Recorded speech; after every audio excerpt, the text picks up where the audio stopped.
if there is a God, the God is either not all powerful or not all good.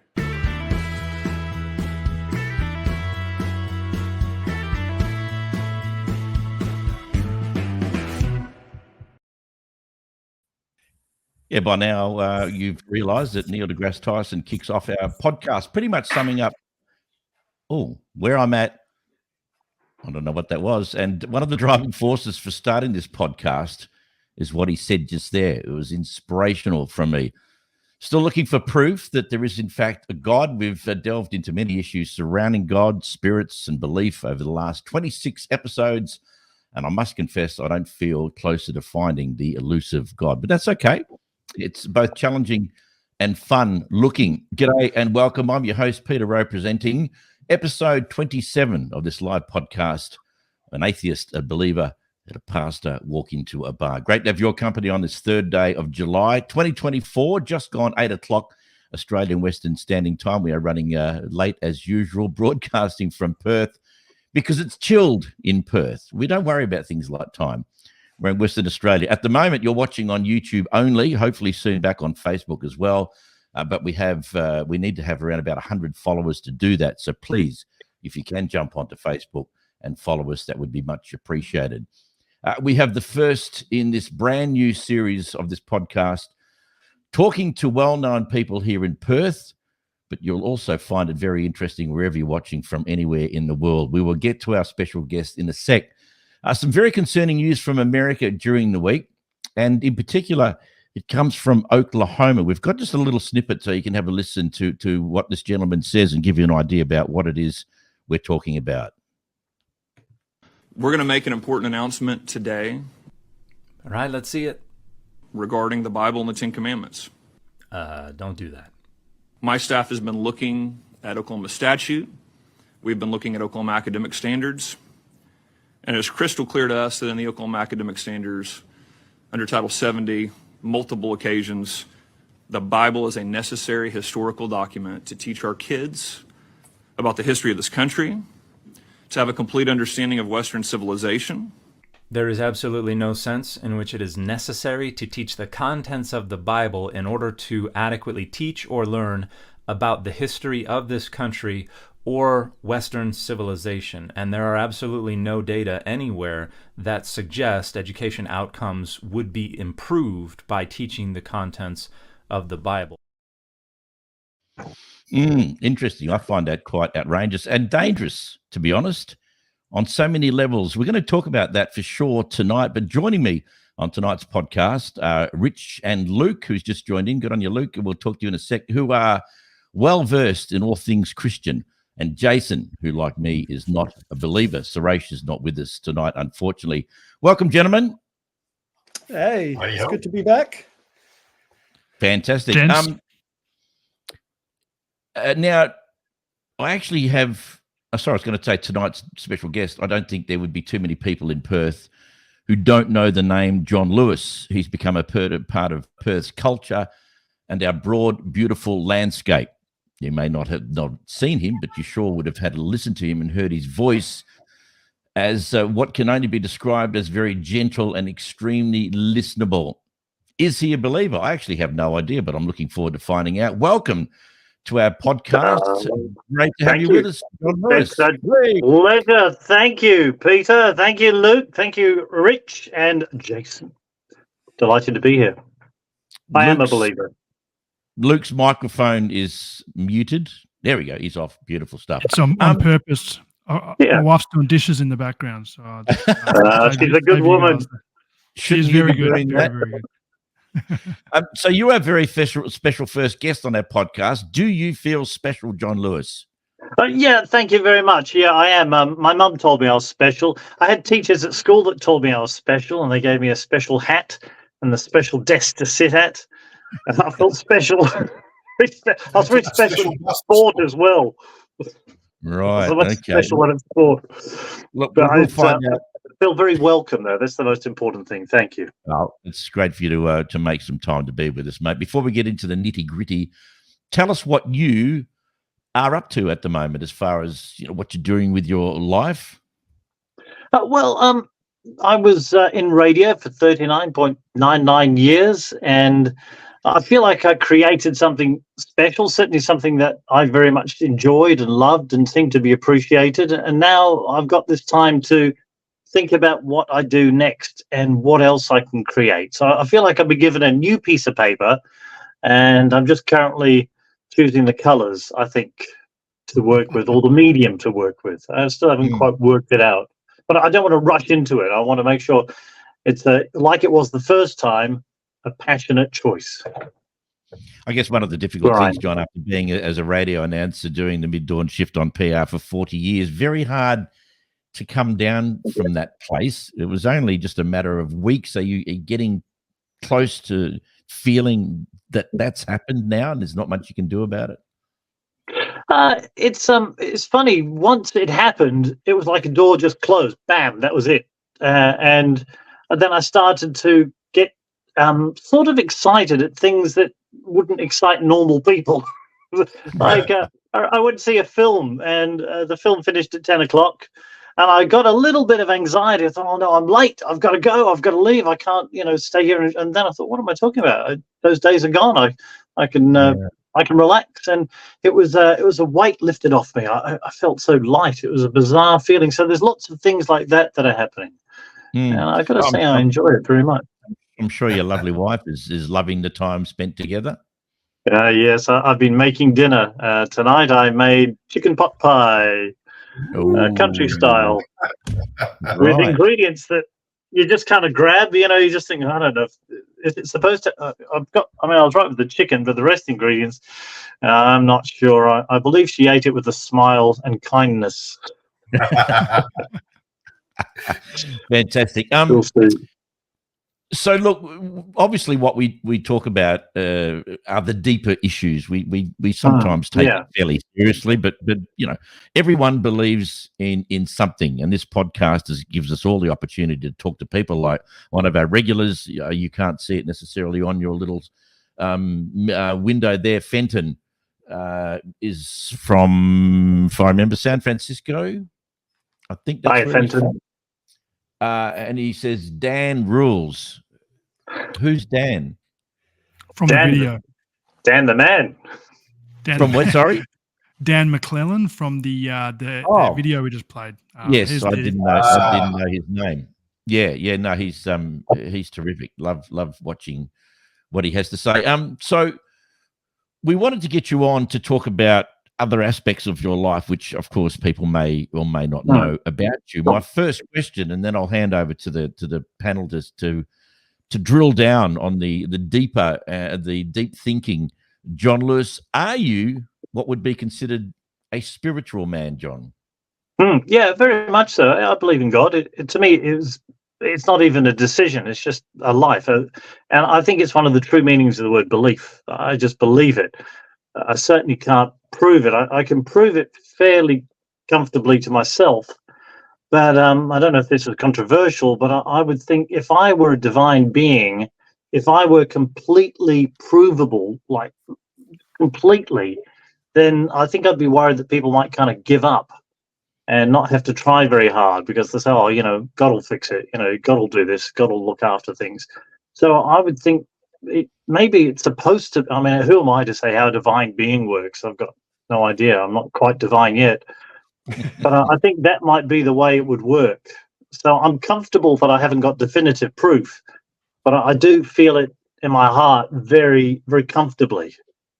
Are we talking a specific God, or we assume that you're talking about the Christian God, the God of the Bible, as it were? There's so many gods out there. I don't know what God looks like. I feel comfortable assuming he's a man. But I think if you're a perfect being, you don't really need to be anything. You could probably be anything you want to be at any given moment. But I feel comfortable with one being or one God or one creation, I would think.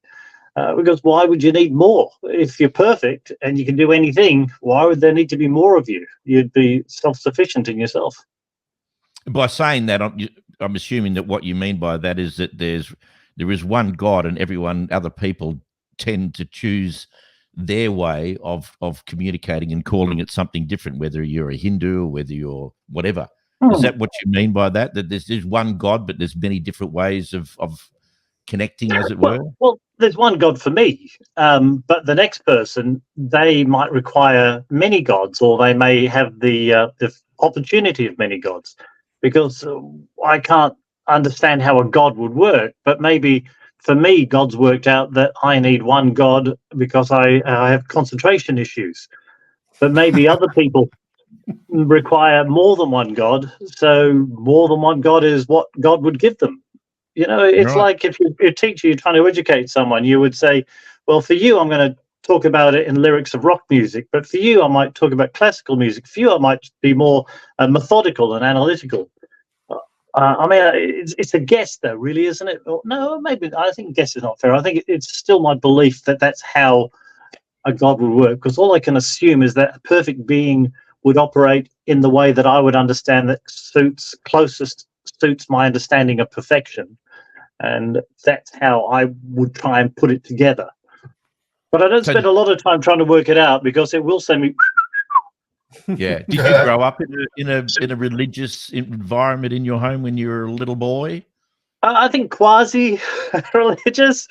On Good Friday, Mum would make sure that we ate fish, and it was the blandest boiled fish you ever could taste. But you knew it was fish because it was full of bones and it had a white sauce. And on Christmas, I can't actually recall if we mentioned Jesus very much on Christmas. It was really Father Christmas was the name. And I only really go to church now to keep my darling wife company, because she regularly goes to church on a Sunday. And so I like to go with her.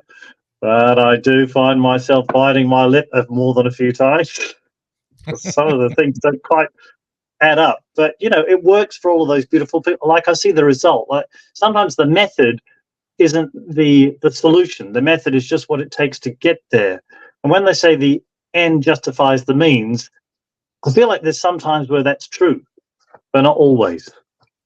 So one more from me, guys, and I'll hand over. When in your life can you remember when you decided, because it wasn't something that was rammed down your throat as a family, but it was something that was there? What age did you decide that you believed in God? Do you remember? Was it an awakening moment, or just? No, God was always there. It was like, you know, you got mum and dad and brothers and sisters and friends. They were just there. You just didn't question it. And so when I was told about God, or whatever time that was, or when I was taught how to say my prayers, that's just what you did. It just seemed so comfortable and natural. And it was so comfortable and natural that when I moved out of home, I still wanted to do it. I still felt very comfortable. I didn't feel if I was a bad person if I didn't do it. I just felt that it seemed right, or I wanted to keep doing it. But it did give me a lot of guidance. You know, in those times where you think, well, I've never done this before, this, you know, nefarious thing you do when you're sort of a bit more than a teenager, and you think, oh, what should I do here? And it's nice to have something completely rock solid to think, and I don't mean to be, you know, all pious about this, but you'd think, what would Jesus do? You know, some people say, what would Superman do? But it's nice to have a rock solid, undeniable good thing that you can look at and say, this will give me some kind of guidance in this situation that I've never been in before. When you've been in it before, you probably know what to do. I understand perfectly, gentlemen. Sharpen up your drills and get to work. Oh, He's stuck on the chair. Yeah, I was just going to say, I'm going to whittle away at this one. John, I mean, no disrespect whatsoever, sincerely. And I think the other guys on the podcast would understand that as well. I'm not criticizing Christianity or belief in God or anything. I genuinely ask these questions because I'm genuinely curious. One of the things that I'm most concerned about with a lot of Christians is that they are good because they are scared of going to hell. And that concerns me, because that to me says you're not actually a good person, you're a bad person on a leash. And I, as an atheist, have a set of morals and ethics that have no basis in anything the Bible teaches or anything any other religion teaches. It's purely around my desire to make sure that I do the right thing by other people and by myself. I care about people. I'm empathetic towards other people. I'm charitable. I often describe myself as a Christian without the spirituality. And so I put to you, Jon Lewis, would you be as good a person as we all know that you are if you didn't have Christianity and a belief in God behind you? I don't think I'd be as good a person because I wouldn't have the guidance during those difficult, questionable areas in my life. Which way should I do? You know, they'll never notice it if I take it, but should I take it? You know, so that helps to give me guidance there, and that's very positive. But I agree with you, Jason. I've never been one for threats. Like, if you're not good, you'll go to hell, and if you're good, you'll go to heaven.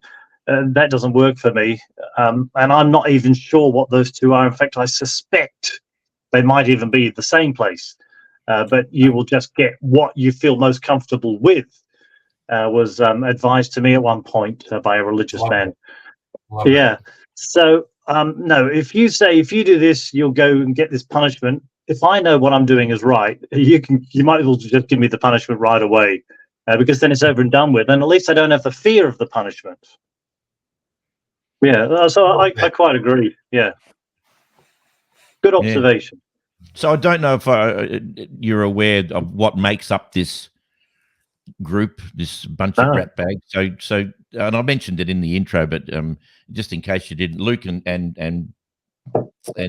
what's your name again? Rich have been Christians for many years. Luke, yes, yeah, of course, is a pastor when he can get to work. But there's a lot of sinners out there. Business is good. Absolutely. You can make millions. And so Jason and I are we're unbelievers, as it were. So it's interesting. We've got 3 on 2 now, Jay. So we're better, be on. No. We're all on the same bus heading for enlightenment. We say that. That's right. So Luke and Rich, many things that Jon said, I saw your heads nodding in agreement and understanding. It was a very, very practical look, I think, at what God means to Jon and obviously to you guys as well. So what would you like to ask him about his faith? Remember, I'm getting help. You're good. That's a good one. Good joke. That's a funny one. I can't tell it. I'm glad you put things away like that and not. Well, you know what? Sometimes you'll take help from wherever you can get it. That's true. Yeah. Sometimes I think it's coming from up here, and it's actually probably coming from down there. But no. I don't know what everybody else's screen looks like, but I've got the 2 heavenly guys directly above me. That's beautiful. That's nice. No, Jon, good to meet you. I was apologies for being late this evening, gents. But I snuck in during the opening credits and just kind of popped in. You know, it's kind of like when you sneak into the church service at the back during the worship. You hope no one notices how late you are. I used to hate that. Yeah, exactly. If they're all serious, they'll be staring forward. Yeah. Everything turns. So no, good to meet you. Great to have you on board. I mean, I don't. I'll have to have a think of a question, but I do have a comment. I just love the authenticity of the way you articulated that faith. I get stuck sometimes in theological bubbles and sort of trying to figure everything out and trying to have a bit of an answer or understanding 15 different viewpoints on each different theological position. And it serves us well in some of the conversations here, but it can be it can be quite taxing. And I just love the way that you just said, I don't really understand this, but I know this. You know, it's like you don't need to have something figured out for you to know what you believe. And but no, everything you said I thought was really great. In particular, I think it's a great viewpoint to see God as a being that would give you what you need, and not just yourself, but someone else. So if there is someone else in a certain position and they have a certain understanding of God or or a viewpoint, for that to kind of be met if it serves the greater good for the trajectory of their life or for the world around them or whatever it is. Because to me, and that aligns very much with how I view God as someone who doesn't care about as much, doesn't get hung up on the same stuff that we do. I think God's quite okay not being fully understood, as long as we're sort of moving in the right direction. So that's a good way of looking at it, isn't it? It's like a rocket scientist. They just know you're never really going to understand them. So at some point they'll just say, okay, goes whoosh. Oh yeah, whoosh. Okay, I'm with you. That's right. Yeah, that's right. Yeah, rocket go up. Yeah. Yeah. Rocket go up. Go fast. Or even doctors, they're like, look, we've got this medication. We're 80% on how it actually operates, but we know it does work. So it works. Just take it. And, so but, I think that's great. I reckon, Luke, that doctor's analogy is a really good one. Hey, baby. He's gone sideways. Cool. Lost him. I think he's disconnected somehow. Oh, no. Well, while he's coming back, we do have a comment we can bring on while John. I suspect the phone went low battery. Oh no. Whoops. But while the phone's coming back, Greg did pop a good comment while we were chatting about that. You don't need a belief in God to have a moral compass. I think we've talked a little bit about it. I think we did an episode on it. Yes. And I think all four of us, maybe I'll let Luke speak for himself, but at least the three of us, two atheists and the believer. I think Luke believes you don't need God, a belief in God to have a moral compass. No. Yeah. I think the opposite is worse, Rich, when people, and I cop this and most atheists do, where they lecture you cannot be moral without knowledge of God. You simply can't. And then they make the most stupid statements of, if you don't believe in God, then why would you not just go out and kill everyone? Yeah. Who would want to go out and just kill anyone? I mean, what's that? Is that a default? Yeah, I know. That's a red flag. I go out and I kill just as many people as I want. Because you don't believe in God. Well, don't kill any because I don't want to. But Christian nationalists are the ones that really upset me because they're using the Bible and Christianity as an excuse to be bigots and racists and just hateful people in general. Where is the charity? Where is the empathy? Where is the turning of the other cheek? It just doesn't exist, and I don't understand how they can call themselves Christians. No, it's one of the most annoying comments made by Christians that they actually truly believe that you are somehow faking your kindness because you just simply can't. It's impossible. All good things come from God, so they've taken that literally and saying, therefore, there's no good in you. It's impossible. You haven't got God. Stop pretending that you're nice because you can't be.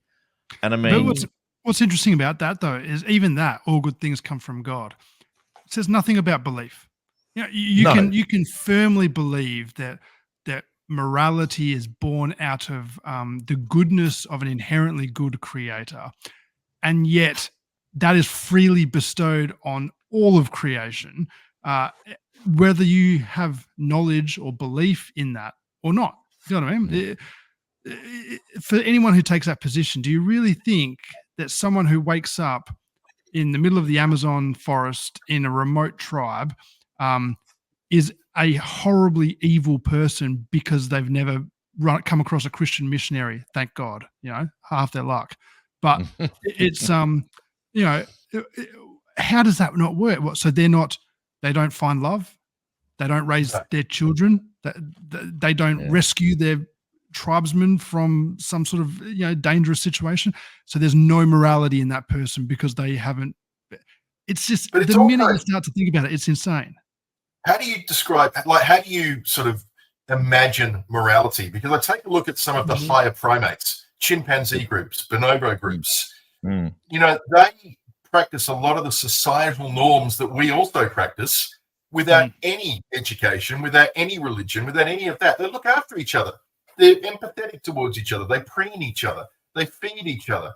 You know, I think it was, I can't remember her name now, one of the great evolutionists who actually said, one of the hallmarks of a real civilization, one of the ways that you know any group has achieved civilization, is when you start finding bones where the hip bone, for example, has healed. Because then you know what's happened is that person has suffered an injury which would normally cause them to die, but they've been cared for and tended to by other people in that tribe, which says a whole lot about people who are prepared to sacrifice to try and bring somebody else along. And to me, that's a Christian virtue without necessarily being Christian. Yeah. Yeah, I think, and going back to the comment about, you know, morality can only come from God, I think I see it as one-upmanship. I am moral because I'm in relationship with God. You can't be, whether they believe they can't be or not. It's then elevating themselves and their importance and their whatever ahead of other people who are also being good. How do how do so many charities around the world exist without God being? It almost seems stupid talking about it because it is just so ridiculous. It's pathetic that people would think that way. Oh, we got John back. There we go. Was it a battery problem? My computer support days have never left me. I think we can tell who is not the professional one. We did forget to tell you that it was your turn to pedal, and you obviously didn't get the memo. So, but I was listening, and that thing about the bone healing, I thought was that was a really good observation because that's what it is about compassion. Yeah. I think what I like about what you're saying, John, is it's very. You're not trying to pretend that you speak to God and I can prove he's real because I hear his voice. You're not trying to prove anything. You have your relationship with God. It's very individual. It's very personal. It doesn't impact on other people. You're not asking for permission. You're not rolled up in a club and going to church to be in good favor with the good folk there and God and the whole bit. It's refreshing. And I want to talk with these other guys more about it because it's actually quite unique. There's a difference about your belief, but I want to find out where that has come from. Were your parents churchgoers at all at any level? No, I can't think there was anyone in the family that particularly actually went to church. Some of my friends did, and I think maybe once in a year I might go with them just because they seem like they're enjoying it. But then I found out it wasn't so enjoyable.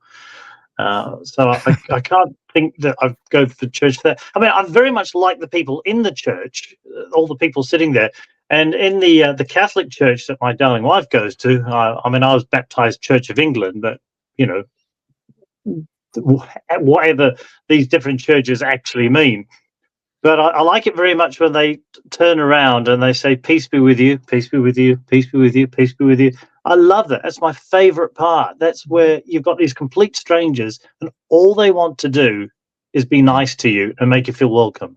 You know, like here with us, you know, regardless of what your background is or how you got there or how late or early you got there, it doesn't matter. It's just peace be. I love that part. I look forward to it, and I try and say to as many people as I can, peace with you. But does it work? Now, see what works in that is that it makes you feel good, and that is so important, isn't it? It doesn't matter whether you actually think I'm going to go away now and I'm going to sense that peace is with me because some other person said it, but you'll feel good about them saying that, and it makes you feel good. That's all you want from that. Well, that's right, and I don't listen to the words that they're saying because I think if we look at the actual words, it's like if you go to the Bible and you read every single word and you try and understand every single word, you'll come up with different meanings to someone else, which is why you get those remarkable people that will research into it and try and work out what the story was behind it. or what the intention was, because quite often we can say things, but the intention of what we meant isn't seen in the words. Some people will get it and some won't. Sarcasm has probably been one of the greatest ways to say something and have a completely different intention, if you know what I mean. So, John, does that mean that you actually see the Bible more as a set of parables than rather an actual literal, something that should be interpreted literally? Well, I read, I'm sure you've probably seen this news article as well. It's probably about a year or 2 years ago, where they found some documents that mirrored almost verbatim the words of the Bible that were written, more than 2, 3, 4,000 years ago. Yeah. And I don't disbelieve that, because I think if I were a scribe, knowing full well that hardly anyone else can read or write, and I've got to fill 4,000 pages or 3,000 pages to get my little bag of gold, you just think, get this, copy it out. Just, you can't be entitled. And then, they read, is that, oh, gee, did I say all that? Yeah. Do you want to read it? No. I mean, how many politicians read anything? They read the cover page. Really do ChatGPT. But I believe God, in his divine wisdom, would have ensured that the whole thing would have had a purpose, because when you hold on to a Bible, it does something to you. And when in court, they give you a Bible. Now, there's no way saying when you're in court, you suddenly become a Christian. Oh, yeah, this is going to, you could lie if you want. But there's something, I haven't been in court, but when you hold on to that Bible, it does something to you. It changes how you perceive what you're going through at that time. So that's how I think, that's to me how I think it works. And I do find it quite intriguing if I'm in a hotel and there's good old Gideon's Bible, like in the Beatles song Rocky Raccoon, and you just flip it open and there's a line in there and it just seems appropriate. How can that be? But it's probably that connection that, and I think the belief helps as well, if you know what I mean. Would you find the same line that would inspire you if you picked up the book of Scientology, do you think? Oh, Ron L.L. Hubbard, he's a master, wasn't he? I love his books. Yeah. I mean, who knows? Maybe that's part of the divine plan. Maybe if you read that, it'll work too. Maybe God's so amazing that you could get any book written with good intention. But the thing is having the wisdom to know what is going to be useful to get you to where you need to be in a good way and what isn't. Because I'm sure there'll be plenty of things out there disguise themselves. That is a brilliant perspective. Thank you for that. That's actually one I've never thought about before. Thank you. That's really, really smart. Wow. Who said that? The divine earpiece. Yes, that's it. Thank you. Maybe that's what it is. So, John, have you yes. Sorry, go on. No, you're right, Peter. I said, have you ever thought about what you would believe if you were born in India, for example? I'd probably believe in all the religion that is in India, depending on what part of India I was in. That would probably be the religion I'd go for. And I can only think that one day in heaven, we're all going to be there saying, oh, I can't wait to meet God. God, it's going to be a bunch of gods. Well, God, no, it's going to be like a waterfall. And God will say, all right, well, you all kind of got it wrong, but you can't deny your intention was awesome. And let's face it, you're not perfect like me. So welcome. How could you kick someone out because you got the name wrong? Peter, imagine if I called you Brian and but as long as I said it and I truly believe that was your name, you probably think, oh, he's doing the best he can. He's completely offended at his left. Sorry, that was my attempt at humour then, but obviously. Run away. No, that was a good one. I got it. Well, I was a bit scared, though. There's 33 million gods in the Hindu faith, so I understand exactly what you're... And that's just their little plan. I mean, and I asked the question because it's one of the things we do talk about, the geographical influence on who it is that we believe in, depending on where you're born. So, which led me to the other question I was going to ask before, is it, have you read and do you read the Bible? Is it that important to you? No? No, it's always in such tiny, tiny print. Why do they do that? It's like, come on. Pray for better vision. I mean, it was the first book ever printed. I understand that, but I think it's time for a new font. You know, something a bit bigger. And why does the paper have to be so thin? And it's like, wow. Have you tried the audio book? Well, I quite like those movies. I mean, even what's his name, Mel Gibson, when he did the movie, he didn't even put it in English. No. Would have been nice. They did want to rewrite it in Times New Roman, but the word Roman was a bit suspect. So What have the Romans ever done for us? That's right. Yeah. They did the roads. Oh, yeah, the roads. Yeah. Okay, the roads. Aqueducts, all right. Everyone mentions the aqueducts. I want to see one in Comic Sans. Yes. Sorry. I want to see a Bible in Comic Sans. I reckon that'd be that'd be worth the read. Kind of appropriate, really, for me. It'd be a bit more comical than what it is at the moment. So, so let me. But we've already talked about. Go on. Sorry. Well, I just think with the Bible, if it works for you, that's important. Everybody has something that works for them. A mate of mine's a dietitian, Angus, a marvelous man. And if you mention diet to him, I would have thought he'd get upset because, you know, diets don't work. You got to eat food. But he says that's great because it means you're now interested in what you eat and how you eat it. And then his mission then is to kind of tweak it and get some of those nutrients in that you probably need for your particular body chemistry. So it's a pathway, you know, it's a start. It just shows you got the right intention. Yeah. Yeah. How much of what you believe when it comes to God has influenced how you've been on air as a radio announcer? I mean, I don't think that anyone could ever possibly be offended by anything you've ever said on air. So as a radio announcer, you've chosen not to be controversial. Many people on radio are. They're opinionated and controversial. You don't ever seem to have gone down that path. Is that partly influenced by your belief in God, that you sense the need to be nicer to people? Or has that just always been Jon Lewis from the beginning of time? It's a work in progress, that is for sure. I think there's no benefit of being controversial to who you are and to humanity. My goal is always to raise people up just a little bit, just a bit, like not a lot, just, a little bit is a good thing. And I think if you're controversial, you just simply want people to notice you because you said something wild that shocked them. If that shock is important, then maybe there's a reason for it. But I find most controversial people just do it to be controversial, which isn't what I want to do. But I find God helps me a little bit because I say, oh, God, what do I do here? Or can you give me, like if you hear of something absolutely mortifyingly terrible that can happen, particularly during the news, you hear about these things. You just think, how do we continue on? So you say a little prayer and you get strength.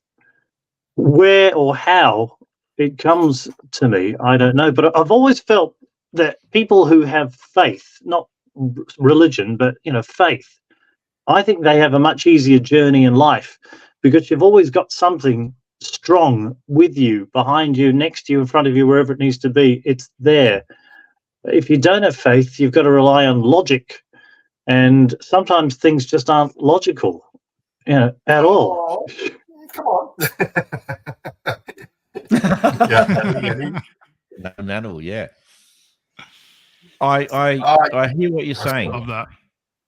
Yeah, I do. I understand, and it does seem to be something that it seems to permeate your person differently than other people.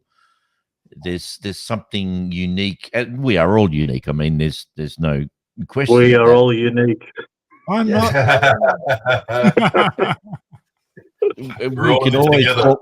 We can always fall back on the Monty Python quotes throughout the entire night.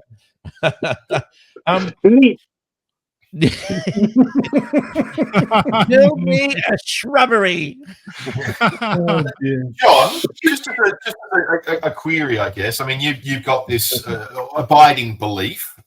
I'm, an example of someone that has no belief whatsoever, and I'm not critical of people that do have beliefs. I genuinely want them to be better people, If their belief makes them a better person, that is awesome. It's really good.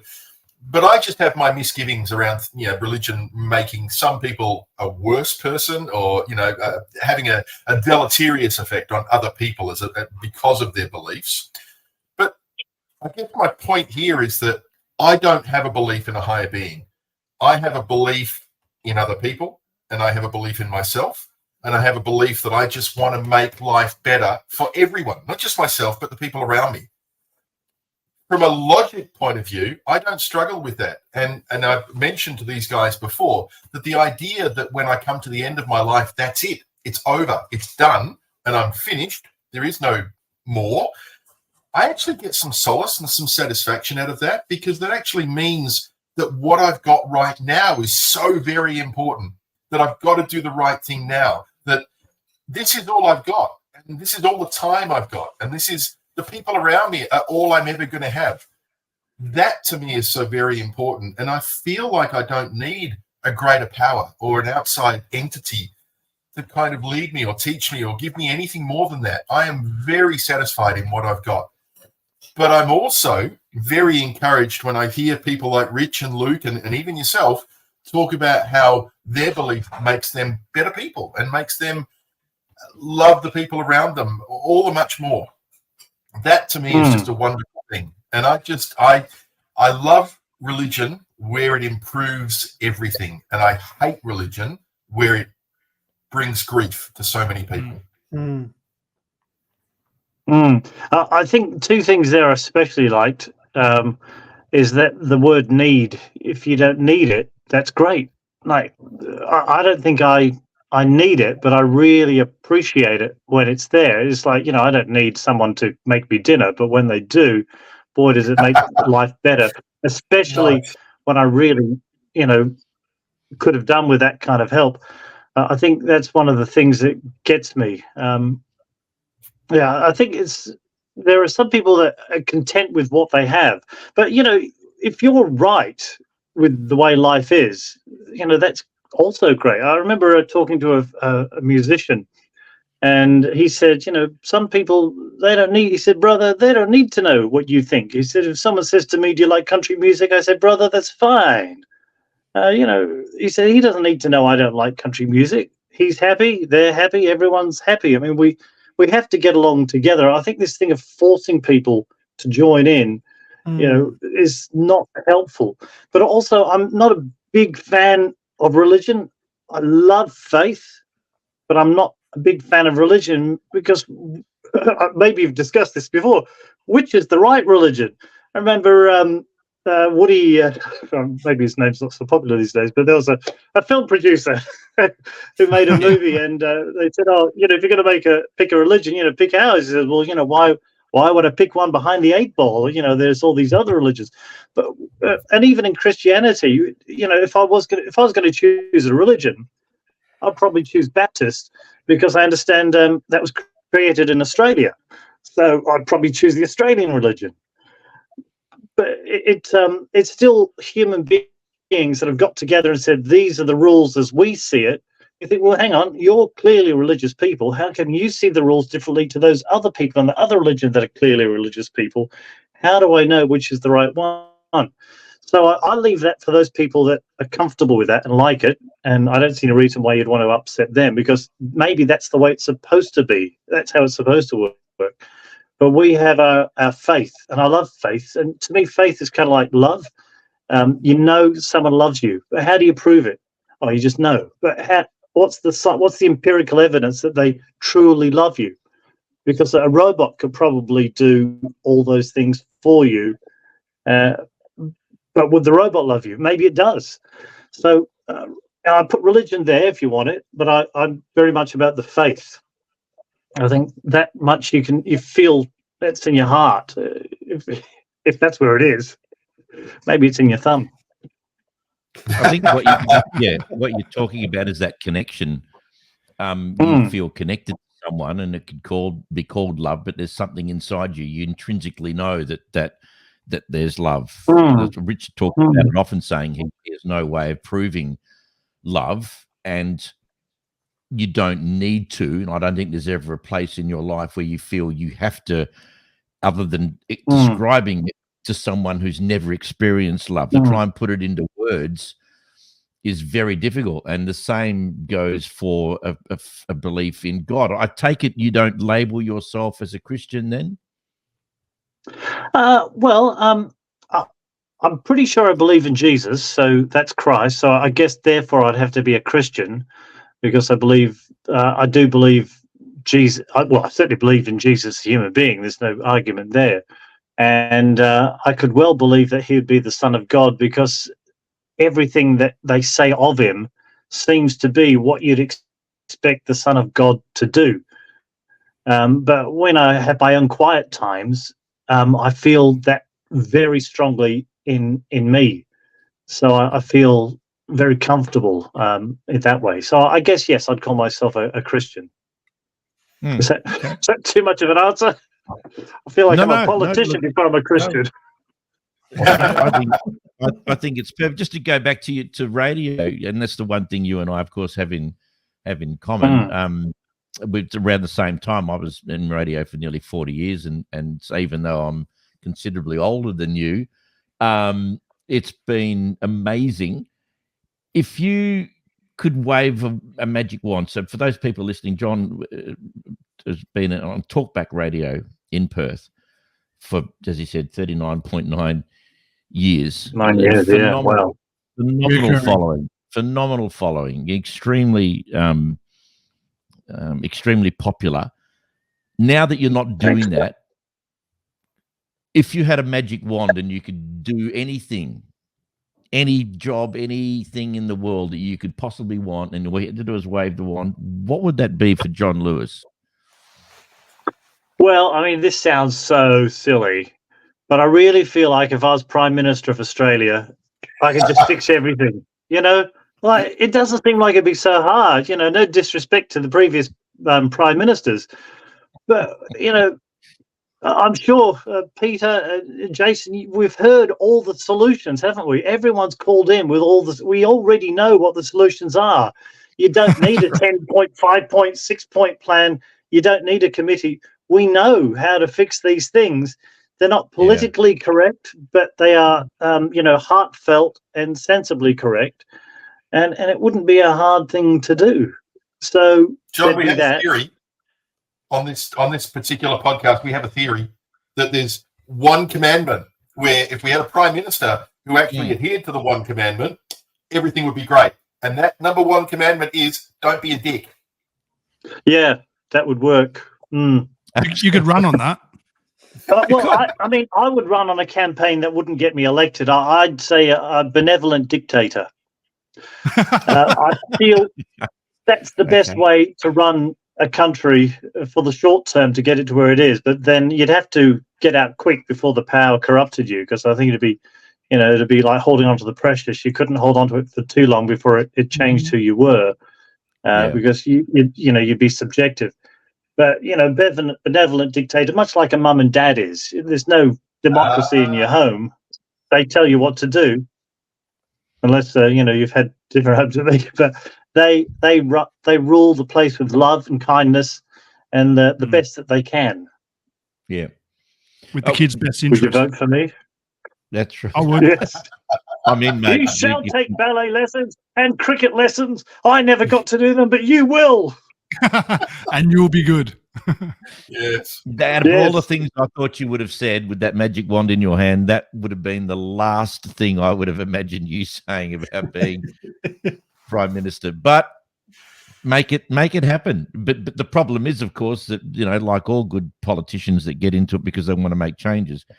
Peter Garrett's a classic example of a man on fire who influenced the culture of Australia through the brilliant music of Midnight Oil. Very quickly put on his suit and tie and walked in and just got smacked around like nothing else and just spat out at the other end and wasn't able to do anything really of influence that he really wanted to do. It just goes to show what an incredibly corrupt and horrible place it can be for those people who have intentions, because you just get sucked into the whole I have no doubt that the vast majority of politicians end up being corrupt and lying. I think that we've kind of witnessed that. It's not an accusation that they all are, but it certainly appears to be something which is not operating in the best interests of people.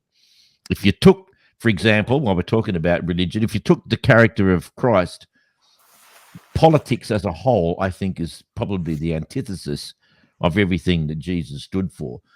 The marginalized are not looked after. The minorities are not looked after. The poor, the weak, that they always seem to be at the bottom of the pile. And, it amazes me because the poorer someone is, surely the easier they are to help, because their expectations are so low that not much, a dry house with a roof, a dry place would be so much better. So it would be so easy. You wouldn't need to throw a million, $100 million, $1 billion at it. You could probably say, well, here's something nice and dry and safe. Oh, fantastic. Assuming that's what they need. Some people might have a health issue where dry and safe isn't enough. They need to know that they're safe from whatever it is that they fear for them. But for people on the street, for instance, I would think. for people who don't have a home. Is Australia more of a Christian nation as a result of the way we treat poor people compared to somewhere like, say, the United States? I mean, here we've got universal health care, we've got state housing, we do have welfare. Over in the United States, it's a very different story over there. No universal health care, very difficult to stay on unemployment benefits for longer than 12 months. It is a very hard life for people over there, and they claim to be a Christian nation as opposed to us, which we are openly, supposedly, a secular nation. Well, yeah, I understand what you're saying, and I think whatever religion you call the country, there's still good. There will be good people there that want to do good things, but I would think that there's always money to do the basics, and I would think the money. Well, maybe not the money. There's people who are prepared to do the basics, and I would think it can't be too hard. But I do. It troubles me that we very casually go with easy terms like food on the table. Is one of my favorites because I think, well, what is food on the table? Is it a casserole? Is it fast food? Is it fish and chips wrapped in newspaper? Or is it a bag of carrots, which is food on the table, and would get you give you some nutrients, but it's not as tasty as fast food. But I think we get caught up in a lot of easy terms, and then we tend not to question it. And then if you say, oh, yes, but over there they're getting it easier or better, then we get angry. And it's a bit like, is it George Orwell, 1984, where they invent an enemy to bring the people together because you're angry at what's over there. But if we question more things, and just had the time to embrace. I remember seeing two little children in Madagascar. There we were, walking the street in Madagascar. We just got off our cruise ship, you know how it is. And the two children said, can we have some money, please? And there's no way I was going to give them money because I thought that it could be a scam, it could be anything. But my darling wife had some bananas. We just bought some bananas, really tasty ones.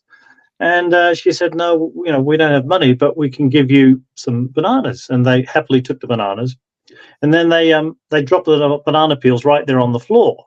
And I said to them, wouldn't it be better if you just dropped them in the garden, because there's a little garden sort of thing to the side. At least then it would be organic. And I remember they picked up these banana peels and looked at me and put them in the garden. They actually did what I asked them to do. And it made me think, if everyone was just a little bit, would think just a little bit more and do a little bit better for someone else that they may never meet, we'd be in a better place. So now when I go for a walk and I see rubbish, I think, well, I can't, tell someone not to do it myself. So I'll pick up that rubbish and put it in the bin. And then I walk like this until I can wash my hands. Good stuff. If you've just tuned in, welcome. Love to hear from you on YouTube, which is where you're watching us now right around the world. You can jump on and ask a question. Our special guest tonight is Jon Lewis, who has been in radio talkback for many, many, many moons, almost 40 years. and has agreed to come and talk to us, a man of faith, and a man of quite a unique kind of faith in God, which is really quite refreshing to come across. I don't know if anyone can help me out with Greg. Greg Rowe, you might see on screen. John, too, by the way, is my brother. Hey, Greg. He said, "Just don't drink the Kool-Aid." Does anyone? I agree with you, Greg. Greg's right. Don't drink the Kool-Aid. Don't take what they give you. Here, have this. It's sweet and yummy. Say it like you all know what he's talking about, and I don't. Am I the only dunce? Have you not ever heard that saying? No. What? No. It's an American term, though, isn't it, Pete? I mean, you're Aussie. It's an American term. Don't drink the Kool-Aid, man. It's all to do with that big cult down in South America. I mean, I've heard of it, but I don't know what it means. It's about Jonestown, the massacre from the religious cult, and they drank the Kool-Aid with the poison in it. I think I'm having some connectivity issues. Okay. So I was saying, don't get so sucked into what you're being told that you do something stupid like drink Kool-Aid with poison in it. You know? Cool. Okay. Well, at least I didn't pretend to know what it was about. So I thank you. I do remember the story now. The older I get, the less I remember about things like that. So thanks. Good on you, Pete. I pretended a little bit. Yes. Yeah, we'll ask you later what bits. This is a new person to our podcast. Giant Love. Love it. That's the name of the Giant Love. You can't compare US to AU. The population is vastly different. Defiant. It says defiant. But that's true. I mean, it's comparing different area. I mean, it's like Singapore. I mean, they can do remarkable things there because they have such a small population, and you can actually, make things happen with a big population and different languages and different faiths and different ideas. It would be a lot more difficult, but not a hard thing to do, I would think. You need to have practical ways. But yeah, you can't go just comparing. And Giant Love again says Trump brackets. Not sure what your reference there is. Giant Love, can you kind of expand a little bit on that? Oh, here we go. Jonestown. Yeah. Jonestown. I think this basically sums up the US situation at the moment. I always feel so sorry for my colleagues and friends in the US during election season. It just must be a nightmare. No matter what side of politics you're on, it's not like an anti-Trump thing. It just feels like all the anger and angst and everything gets dialed up to 100%. So maybe that's just a comment. I don't know. Yeah, I watched the entire debate, by the way, the first one between Biden and Trump, and I've never seen a train wreck anything like it. If that's your two choices, I do as well. I know. I think America. That's the best they have. I think we're about to witness the end of an empire. If Trump is elected president, I think that's pretty much it. My dad says to me that America, like all empires, will fail, and I didn't expect to see it in my lifetime. No, me either. No. But one of those guys is second best. Like one of them is the second best choice there is in America. One of them. Is there a third, please? Did you notice the complete lack of people wanting to put their hand up to be involved in running for president, either in their own party or overall? It's like, run away. Here's the third choice. I have the third choice here. Yeah. Done. At least I understand what you're saying. Yeah. Tamara Pridham has joined us as well. I didn't know about Kool-Aid either. Rowie, God love you, Tamara. Thank you. Yeah, I feel thanks, Tamara. It's less stupid than what I felt 5 minutes ago. That's good. Tamara said against his Kool-Aid. She's just repeating what she had written there. Jamestown, yes, thank you. Giant Love. I was replying as the comments were happening. Sorry. Giant Love, absolutely. Fantastic. Giant Love and Tamara, just to help us out, because we're just five lowly guys from a little place called Perth in Western Australia, one of the most isolated cities in the world. Where are you from? Love to know whereabouts in the world you are viewing us and helping us by joining in and making this podcast far more interesting. Now, we kicked off talking about Oklahoma City, And we heard from and saw a particular gentleman, John, talking about how they want to put Bibles in every school. One of the things I find, two things I find, well, there's actually a lot of things I find ridiculous about that. One of them is they talked about learning more about American history. Now, as far as I'm aware, Egypt and Iraq and a couple of other places like that come to mind when it talks about the early writings of the Bible, certainly the Old Testament. What part do they think American history has got to do with that? Secondly, do they assume that every kid in the class is going to be Christian, that they have to study and read and be taught from the Bible? Surely. Well, it is Oklahoma. It's Yes. not Perth. I did allow for that, but even though that surely can't count for everyone. So, John, in Oklahoma, they, from what I can gather, not only want to put 10 Commandments in the school classrooms, but they want to teach from the Bible to all kids. What do you think? Actually, I'll skip you for a second. I want to ask Rich. Rich, what do you think about that idea? Yeah, look. Yeah, Rich. Rich loves it. Watching that clip. Go on, Rich. Rich texted me and said he's all for it. Yeah, I know. I'm a Christian. I'm just not a very good one, apparently, according to some people's measurements. But Dan McClellan has some great answers in that clip, so search his stuff. But for me, I think a couple of the things that trouble me is the way it's not necessarily that the Bible is in the mix.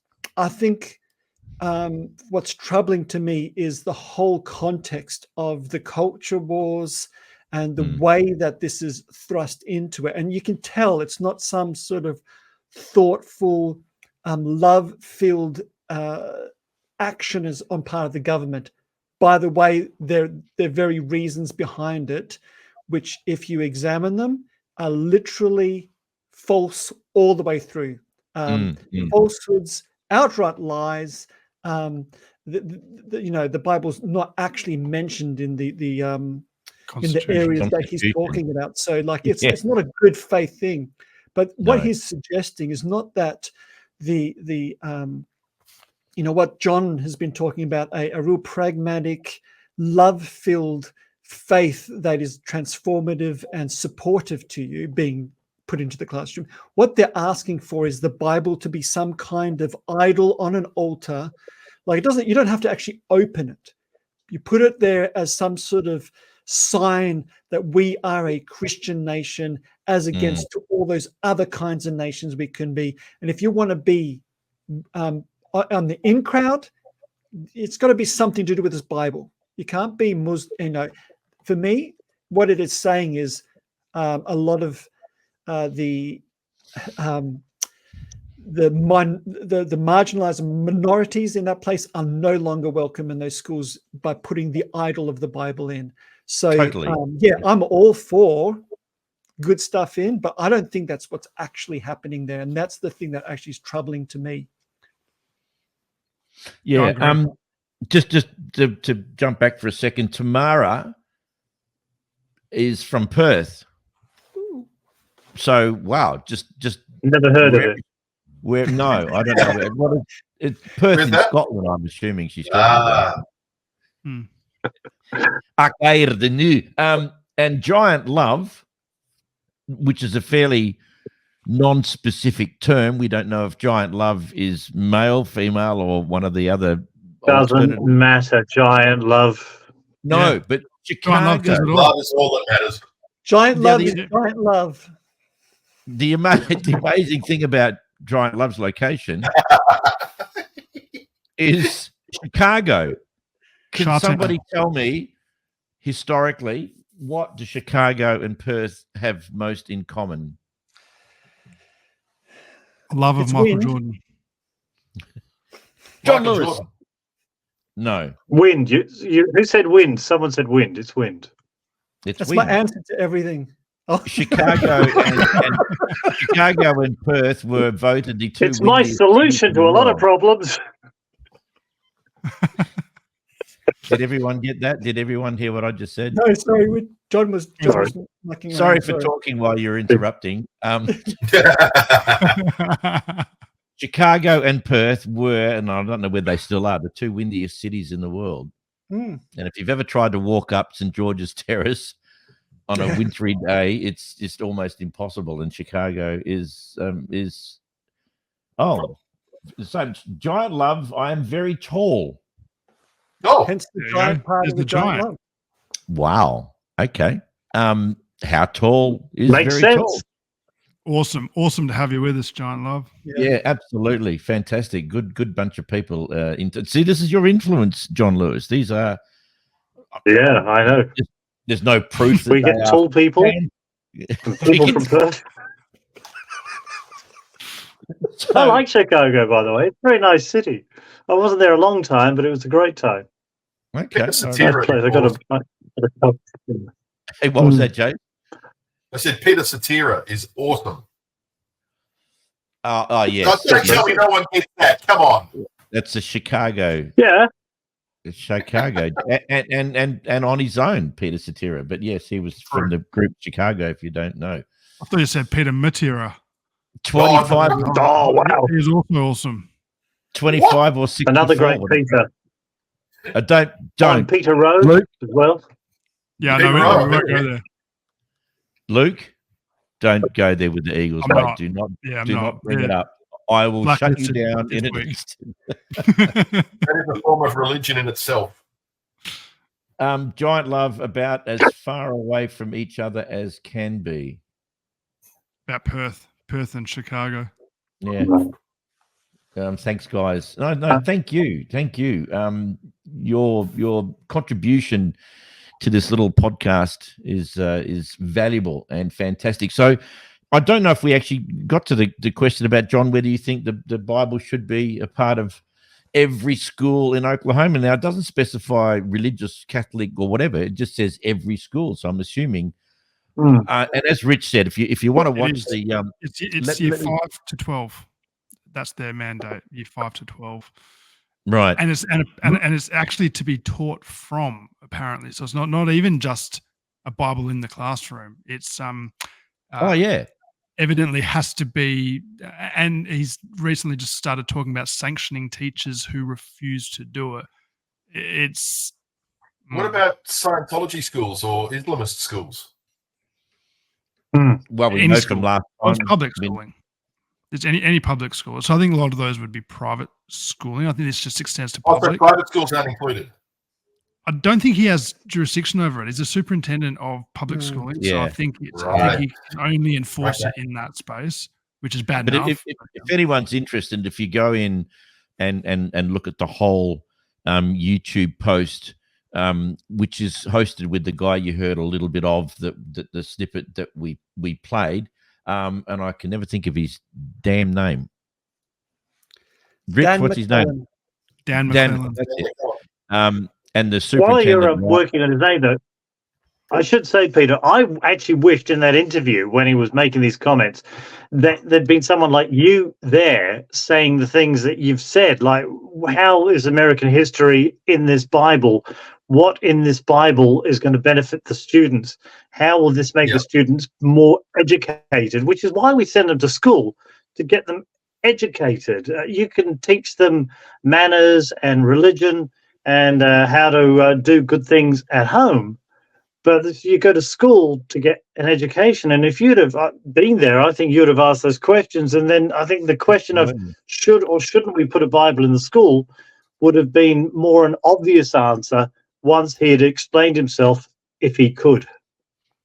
It depends on what their ulterior motive is. What are they trying to achieve in introducing, not only introducing Bibles into the schools, but actually teaching from them? Now, what I object to with any kind of education system, and we did a spot on this a couple of weeks ago, John, about if God had to send his kids to school, what school would he send them to? And I spent the whole day bringing the education department here in Western Australia to try and find out why they would have state schools, not Catholic schools, but state schools, government-funded schools, teaching religion. And I said, why would you be teaching something that isn't factual, as in it's debatable whether or not it's true per se? And they went, oh, we never thought about that. And I thought, well, shouldn't you? Why would you teach everything that is taught in schools? I would have thought was fact-based, scientific, geography, mathematics, whatever. Why would you introduce something that wasn't necessarily true? And they had no idea. They said, oh, we never thought about that. And I thought, how bizarre. God can't go to a public school anyway. If that's the parameters, then why aren't you teaching Scientology as well, or Jehovah's Witness, or Mormonism? Why would you not teach those things?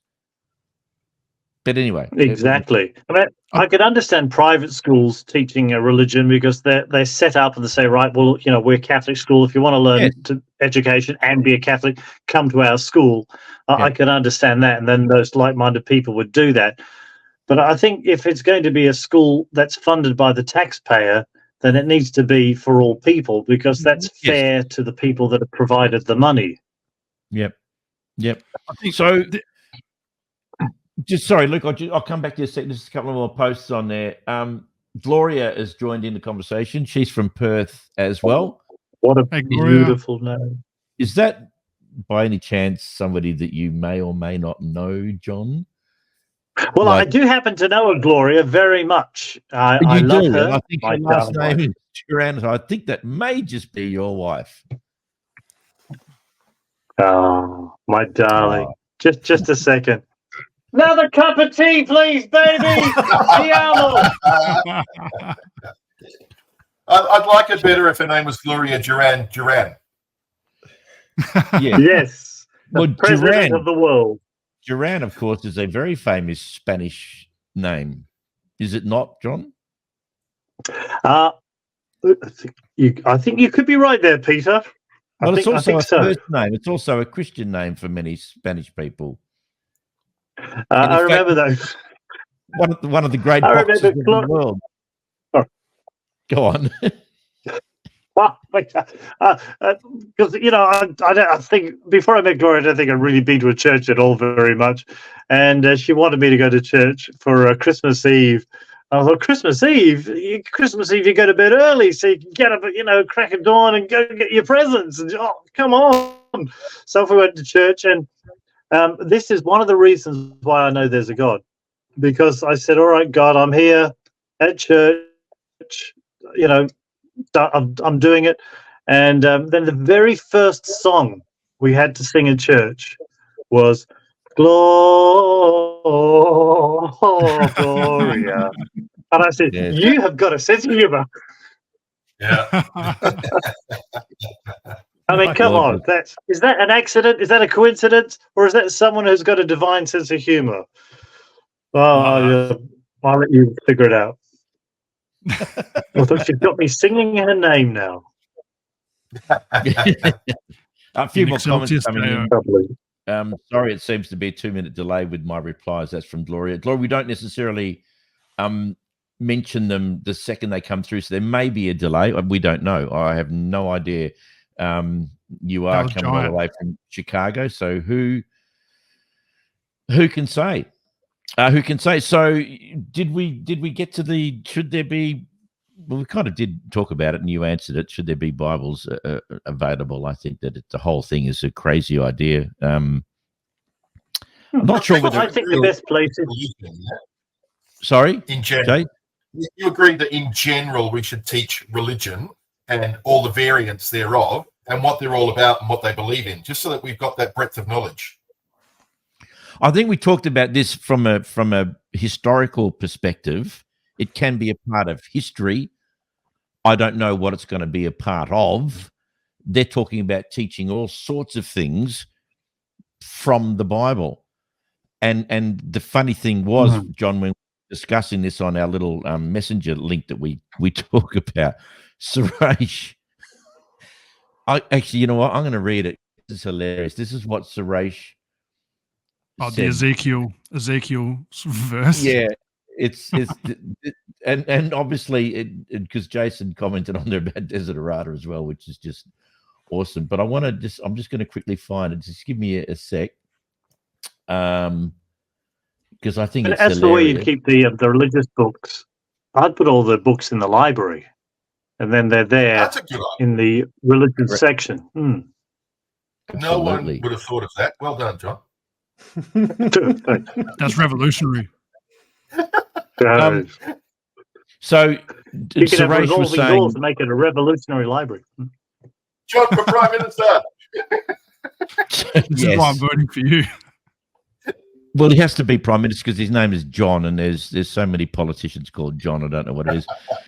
This is Suresh's. We're talking about reading parts from the Bible, John, to potentially kids or children that shouldn't be hearing this kind. This is from Ezekiel 23:20, which says, "There she lusted after her lovers, whose genitals were like those of donkeys, and whose emission was like that of horses." Now, I've seen that movie. That's my life first. that's yeah. That Wow. is- I've I've got seen a that pop-up sticker website. from Kurong with that on it. I think that That book is needs to be from- vetted. Yeah, well, I don't think they're going to be reading that out to kids in school, but I think that's what Suresh in his wisdom was pointing out that the irony of saying we're going to teach from the Bible. I can guarantee you they're not teaching anything from the Old Testament. If they do, it will be very, very well handpicked about the little bits. But if they're putting the Bibles into kids' availability, they can read that stuff. That is not something that kids should be reading. It's crazy. That would be even more controversial. The Bible for the school that's got those bits blacked out, redacted. Oh, It's the through the redacted. I Bible. can't believe they redacted it. And you'd never want to be a teacher teaching religion. How would it be? You'd say, "Oh, here's this happened," and then you got someone who says, "Well, we'll prove." You go, "Oh, don't make me prove it, son. I can't prove." And then you talk about there's the rainbow; it will never flood again. And then some other child says, "Well, my daddy told me the rainbow means this thing now." You go, "All right, okay, fine." It'd be too hard to be a teacher trying to teach that and then make sure they got the spelling right and their arithmetic. I think if you go back and have a look at the definition of formal education, very hard to squeeze these kind of topics into that banner. Because I'm glad you said that, Peter. good. because What did what- I say? What goes out of the school so they've got time to read and study religion? What are you going to sacrifice? Oh, we're not going to learn about geography. That goes so we can teach you. I mean, there's only so many hours in the day at the school. Which bit goes to teaching religion? It's hilarious. Yeah. So you got to cut out Yeah. sport, maybe. It's fraught with danger, isn't it? It absolutely is. Giant I mean, love Bible. No way separation of religion and state from any generation. From my generation. Go on. Sorry, Luke. What were you? No, I was Thanks, just going to say, as the resident Bible geek, of anyone here who you think like I love the Bible. I give my life to teaching it. I study it. I read it. I think it's the most awesome compilation of literature, and there's so much beauty in it. Which obviously is a very different thing to it being written by God and inerrant and all that sort of stuff that we've spoken about that I'm not on board with.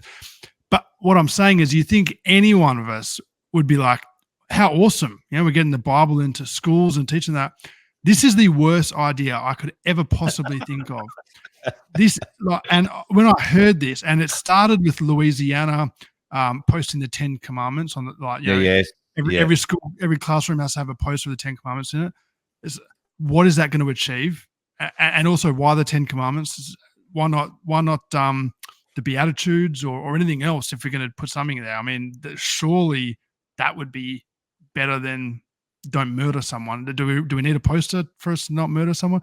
But either way, then that kind of evolves into what we see in Oklahoma now with this with the Bible being in the classroom, and actually not necessarily like, oh, we're now going to start teaching religion. The idea behind it is we're now going to use the Bible to inform the teaching of the existing subjects, like geography, like science, heaven forbid, like history and this and that, which is a terrible idea, because that's not what the Bible is or is for, and is fraught with danger. But with all of this, I think the more that I rack my brain thinking, there are so many reasons why this is not a good idea, and that you could say, hey, this isn't going to achieve what you want it to achieve. Oh, and also let's not forget that Oklahoma, how many states are there in America? 52, 51? I think there might You be. forgot Australia. Yeah, true. Oklahoma in education rankings is like 49th, and I think Louisiana is 40th. So instead of actually trying to solve some problem of like how do we fix our education system and equip our kids better, it's like, oh, let's chuck a Bible and a poster in each class, and that's a good thing.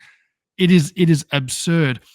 So really the only conclusion that you can come to as to why this is happening is it has nothing to do with wanting to influence the next generation with the teaching of Christ and the ways of love and loving your neighbor.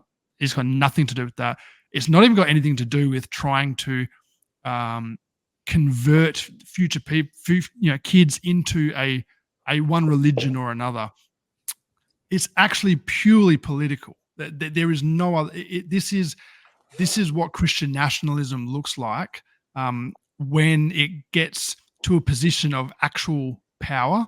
And obviously Trump has played a lot into this. And Christian nationalism moved from a fringe group trying to get an invite to the president's prayer breakfast to maybe try and garner some favor, to all of a sudden like right in the annals of power. And this is the result of what we're seeing. And obviously the marrying of the Republican Party with right-wing evangelicalism. Well, as you'd be well aware, Trump is not a true believer. He was a Democrat for a lot longer than he was a Republican. Yeah, of course. He's just hitching his wagon to that group because he knows it's going to help him sweep in.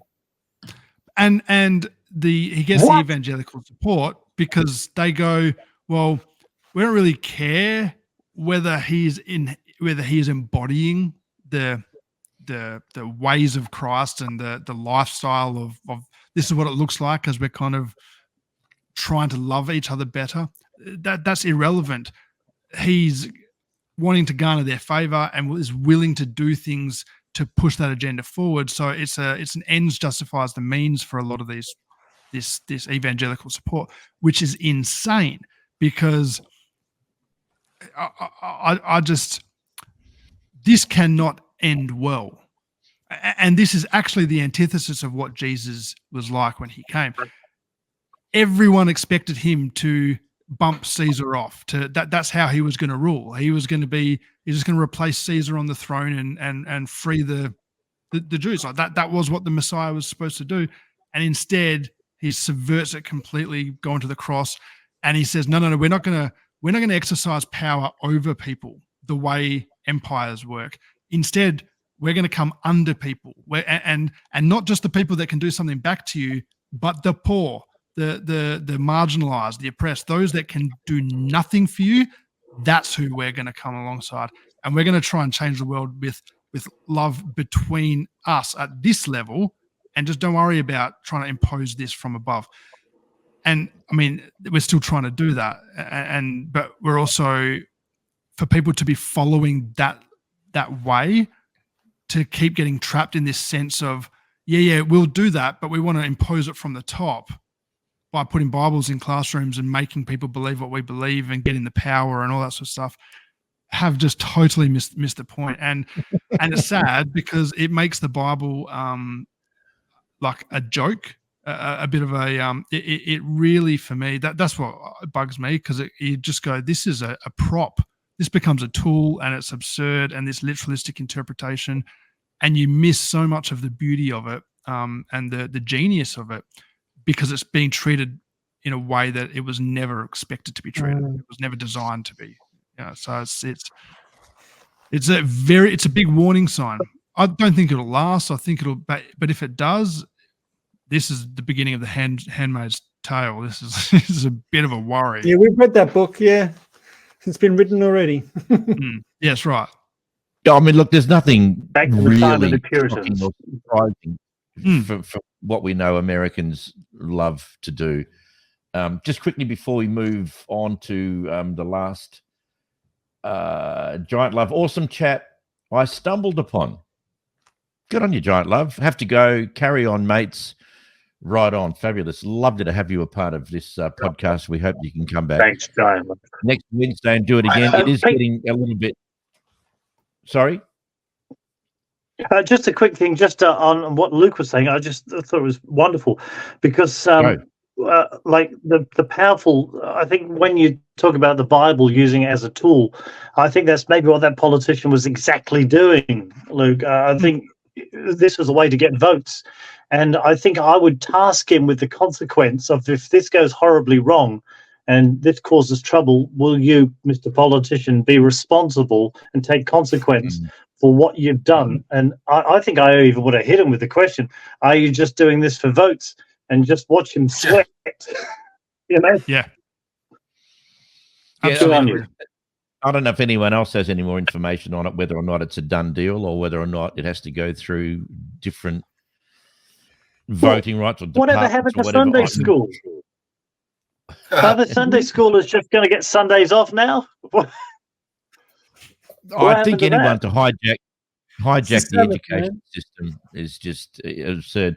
John, it's probably getting a little bit late for a man who's used to starting work at midnight. I don't know whether your body clock is, but we'll wrap up in a sec, but I just really want to do a quick 60 with you, which is a bunch of questions lasting around about 60 seconds. And I rehearsed the answers already. Thanks. Just answer them as quickly as you possibly can, if you can do that. Are you ready? The prize money. Is that the first question? Yes. Done. Well done. All right. Correct. I don't know if you can hear this clock or not. This going. No, you can't because it's not working. There we go. I'll do it. Perfect. We got it. Are you ready? You know what? I'm going to stop that because that's really annoying. Not for you because it's not that loud, but I had to turn it up so that you could hear it. All right, feel free, gentlemen, to shout out answers. I take all the help I can get. Earth, round or flat? Both. It's round, isn't it? Yes. Well, I know. You a flat earther? No, but I'd love the Earth to be flat because I would love to see what's underneath, and I would go see that movie, The Flat Earth. I would want to see it. You know, the guy digging the hole. I'd love that. No, round. Okay. Moon landing, fake or real? Oh boy, you know what? If the government could keep a secret like that, there'd be a good government. They can't even keep regular secrets. That has to be real because there's no way a government could keep a secret. But as you probably know, they put little mirrors on the moon to measure it. Can I remind you this is 60 seconds, not 60 minutes? I thought it was 60 seconds per answer. You are a cad. A cad, I tell you. True. Jesus. Correct. Made up story or real? Real. Yeah, I thought you've already answered that. Bible, true or false? Which bit? Yeah, that's right. Part thereof. I can't hear you. Microphone. Cutting it out. Microphone. Cutting out. What? So that's obviously the answer. See, this is what drinking tea does to you. Leprechauns, true or false? Well, I've never met a leprechaun that's lied to me yet, so I'd have to say true. Donald Trump or Joe Biden? What you mean? To be president of America? I've got a coin here. Which way do you want me to flip it? Summer or winter? I love summer. I love summer. Ghosts, real or not real? Wow. That's a great one. Maybe. Gee, you know what? I couldn't say for sure. I mean, I'd go with maybe because there's plenty out there I just don't understand. No, Tax forms, everything. Preference, sweet or savory? Well, I don't have either. Okay, I don't have sweet because I'm healthy, and I don't have savoury because they're too delicious. So I just go for bland. It's the only way you can say slim. Bland Jon Lewis. Okay, coffee or tea? Coffee! Yeah, I knew you were a coffee man. Mandolin or guitar? Well, I do love the mandolin, but it hurts my fingers, so I'll go for guitar. Okay. Rock music or classical? Well, I quite like classical when it's rocked up, particularly that Banana song, Banana Na. But I think easily I'd spend more time listening to rock. Okay. Favorite band or art? Beatles. Yeah. You Yeah, love good them, idea. I missed that. My Fab. mic muted. That's okay. Best film ever? Star Wars is a good one, but if I could only watch one film forever, it'd be that film Under Siege. Oh, Oh, nice. okay. I What like word- my birthday cake. What word do you find hard to pronounce? What word? What word do you find hard to pronounce? Rural. Rural. Rural. My Rural. wife, I usually my use the wife- wheat belt. my wife Louise, as an announcer, had a lot of trouble saying brewery. The Swan Brewery. Brewery. Yes, that can be tricky.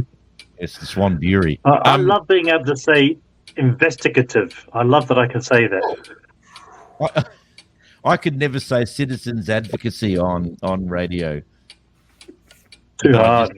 Why would you try? I had to. What is your favorite hobby? Well, currently it's fixing things. In fact, it's always fixing things. I love fixing things and bringing them back to Oh. life, but I do love playing the ukulele a lot.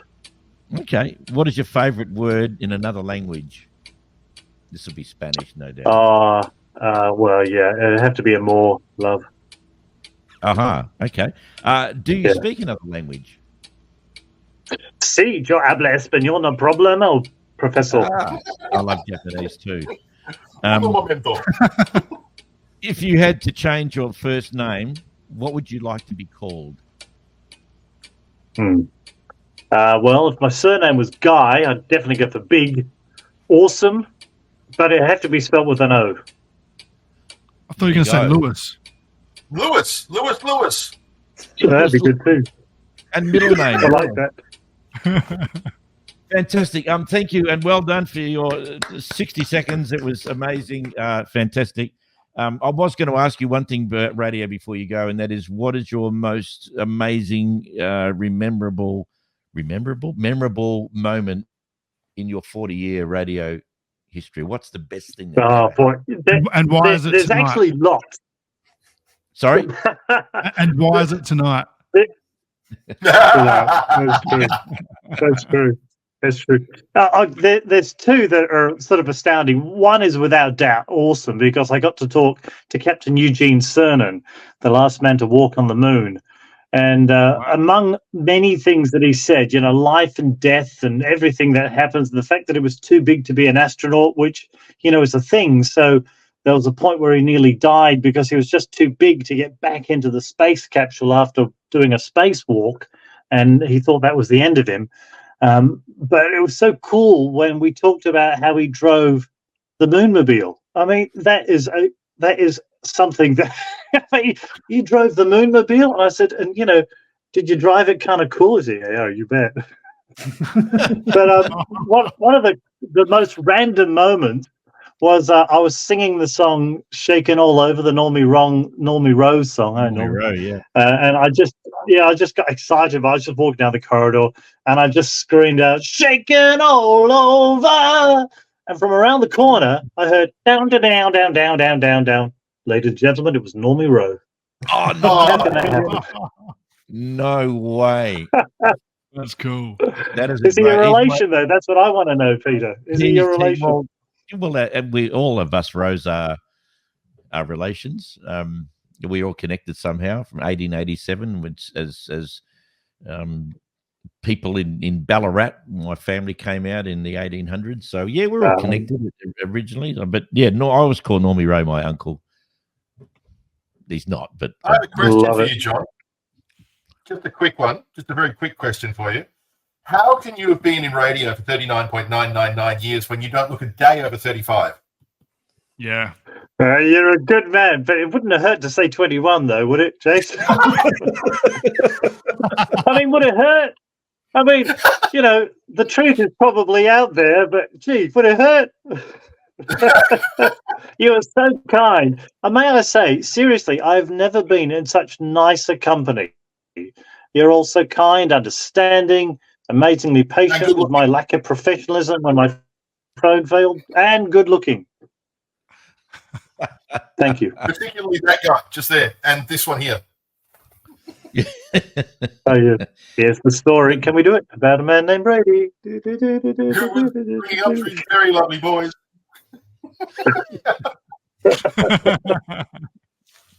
The trouble is when you do that, you can't see what you're actually doing or what anyone else is doing. So we You just got to cover. Yeah. All directions. We should have done it with recording. Just That gotta- would have been. You need to have faith. There you go. I do. I have faith every time I lay down in my bed. It's not going to collapse underneath me. My problem is I'm All not right. right. Apart from that, faith is just a word we use because we don't have any facts. I have to be controversial once tonight. Come on. Yeah, we'll give that one to you, have Rowie. faith. You need a soundbite. Yeah, you're a good guy. You all are. Thank you. Thank you. John. Look, Awesome. the pleasure has been ours. Definitely put a bit of a zip into. I mean, look, it's always good. We talk about all sorts of things, as you know, but it was just good to have a different ingredient. I don't know who we're going to come up with next week, but certainly, mate, you are welcome to come back anytime you feel the need to and yes, Yeah, do it. Prime Ministership. Oh, yes. Get Well, on that campaign trail. It's got my vote. And forget I think us. that would be my campaign. Folks, it's not that hard. I think we all know. And, at press conferences, if people said, what are you going to do? I'd say, well, there's a lot of smart people here. What should we do? And they'll shout out the answers. And I'd say, so most of you think this. All right, well, let's do that. Done. See you at the cafe. I love the way you think it's that simple and easy, and I'm very much like that. I agree entirely. I'm sure it's probably not, but I love the romantic innocence of fixing a problem because it's just so easy and so true and so lovely. Well, I guess one of the things you'd ask is who actually wants it fixing? It's like there's some things that people say, how are we going to fix this? But we haven't actually asked, does anyone want it fixed? Maybe it's just better if we just don't look at it anymore. It doesn't need to be. Yeah. Don't know. Yeah. Don't know. We can ponder that for another day. John, I, for one, would like to say that the radio world is far, far poorer without you on it. It needs people like you. And I think the fact that you're not doing, although you are having some fun on Capital Radio, I have noticed, popping up from time to time. I love it. Yeah. I know. But you know what it's like, Peter. We love it. It's a love. It's I always said I'd do it for free. I'd do it for nothing, and my wish came true. You got to be careful what you put out there. You really do. Be careful what you wish for. Yeah. Prayer works, I guess. Yeah. You see, that's why I reckon sometimes when you don't get what you pray for, maybe somebody's looking after you. Because I could have done with that not happening. John was a bit worried about how long this podcast goes for, and I said, just relax. You can disappear Just anytime keep you going. like. And I reckon he'd be going till midnight if he could. We just turn the cameras off when we notice the viewers have just dwindled down. Once it stays at zero for a little while, we go, we better stop. Yeah, I think we're pretty much talking to each other at the moment with that. It's Dickie Knee without the. Yeah. Thank you. Yes, very entertaining. Any closing statements, guys? You'd like to say something to John before we bugger off? Goodbye. No, I think it's all been said. But from my point of view, it's great having John on. It's always good to put a face to the voice, and a personality to the face. And we really appreciated the fresh view and the humor and yeah, some of the insights you brought, and just a real genuine example of what a person of faith can navigate through the world without all the crap that comes along with it. So yeah, thanks, John. Yep. Thank you, Rick. Yep. Thank you, Luke. Thank you, Jason. Yeah, been amazing. Been Been a long time listener, first time caller, but it's been great to be able to hang out and have a yarn. And It's been a pleasure, John. refreshing. Yeah, pleasure. Thank you. You're so much nicer than the rest of these guys. Thank you. Yeah. Okay. You're too kind. So, Gentlemen, thank you so much. It's been a real delight, real pleasure. And thank you to our lovely audience as well that have viewers that have been watching too. Thank you. Yep, lots of people involved, which is fantastic. Some new names in that, which is great. Next podcasts on an atheist, a believer, and a pastor walk into a bar next Wednesday, the 10th of July. Can you believe we are in July already? That is unbelievable. So thanks to everyone who listened. Of course, it will be on Facebook. It wasn't live because we do need 100 followers. If you can please jump on there and follow us to get us up to that 100 followers. So then Facebook will say, well done, my good and faithful servant. You can have a live broadcast in it, but it will be on Facebook, just not live like it is live right now on YouTube and obviously replayed as well. We actually didn't have a name for tonight. We didn't need a name because we had the amazing Jon Lewis, and it's worth mentioning that Jon Lewis.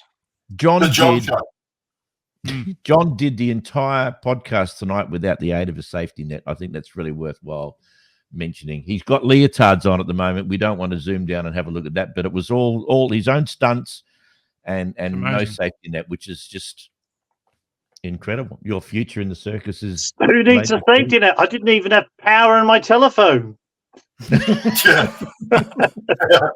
You went analog.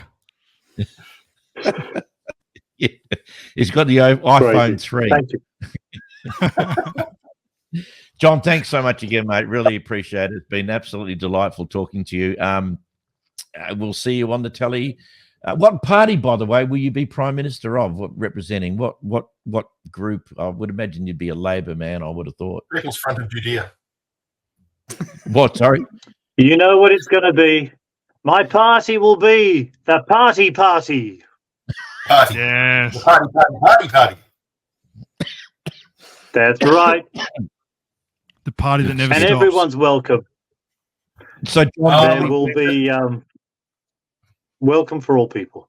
Tamara, thanks, John. You're awesome. And thanks to the awesome regulars. Thank you so much. And Gloria as well. Thank you all. It was amazing. Well, your man is amazing, Gloria. So, consider yourself to be very blessed and lucky to have him a part of your life, as we are. As Luke would say, as Luke says very, very often, 100%. 100%. Wow! All right. So when we do the final farewell now, John, you can stay there and we will all be able to chat, but we won't be on air. So we'll say goodbye and wrap it up and love to have you back anytime, mate. It was fabulous. Thank you. It's an honor. Thank you. No worries at all. Thanks, Luke. Thanks, Rich. Thanks, Jay. It's fantastic. Thank you, everyone who was a part of the podcast tonight. Delightful to have your company. Next Wednesday, the 10th, we'll do it again from 8 o'clock. Cheers. Bye-bye. Bye-bye. See you.